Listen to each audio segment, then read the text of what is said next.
विधान परिषद चुनाव में भाजपा शिवसेना युति के उम्मीदवार के रूप में पूर्व सांसद कृपाल तुमाने एवं भावना गौली की जीत पर रामटेक शिवसेना के द्वारा गांधी चौक में भव्य आतिशबाजी के साथ गुलाल उड़ाकर अपनी खुशी का इजहार किया गया। विधान परिषद चुनाव के परिणाम जैसे ही घोषित किए गए वैसे ही शिवसेना सिंधे गुट के कार्यकर्ता रामटेक गांधी चौक में एकत्रित होना शुरू हो गए, जिसके बाद कार्यकर्ताओं के द्वारा गुलाल उड़ाकर आतिशबाजी की गई, जिसमें ढोल ताशे की धुन पर महिला कार्यकर्ता नृत्य करती नजर आई। शिवसेनेचे नेते या रामटेक लोकसभा क्षेत्राचे माजी खासदार सन्माननीय कृपालजी तुमाने साहेब विधान परिषदेचे आमदार म्हणून आणि भावनाताई गवडी ह्या सुद्धा विधान परिषदेचे आमदार म्हणून निवडून आले, त्याच्याबद्दल शिवसेनेच्या वतीनं आम्ही त्यांचे हार्दिक अभिनंदन करतो। या राज्यामध्ये विकासाच्या दृष्टिकोनातून एका बाजूने विजयी कोटा हा 23 मताच्या असताना सुद्धा कृपाल तुमाने यांना 25 मते आणि भावनाताईंना 24 मते म्हणजेच विरोधी पक्षाचे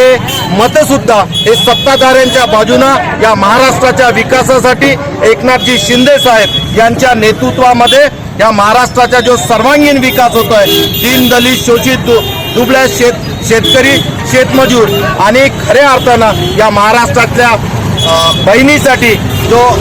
काम होत आहे त्या दृष्टिकोनातून विरोधी पक्षाच्या आमदारांनी सुद्धा आज सत्ताधारी पक्षाच्या आमदारांना मतदान करून या महाराष्ट्राच्या विकासाकरता त्यांनी सुद्धा आपलं मत दर्शवलं। मध्ये सन्माननीय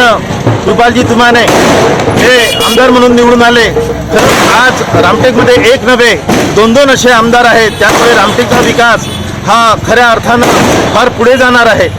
म्हणून रामटेकच्या लोकांतर्फे रामटेक शिवसेनेतर्फे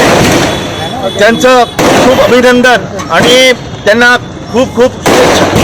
महाराष्ट्र टीवी 24 के लिए रामटेक से अजय मेहरकुड़े की रिपोर्ट।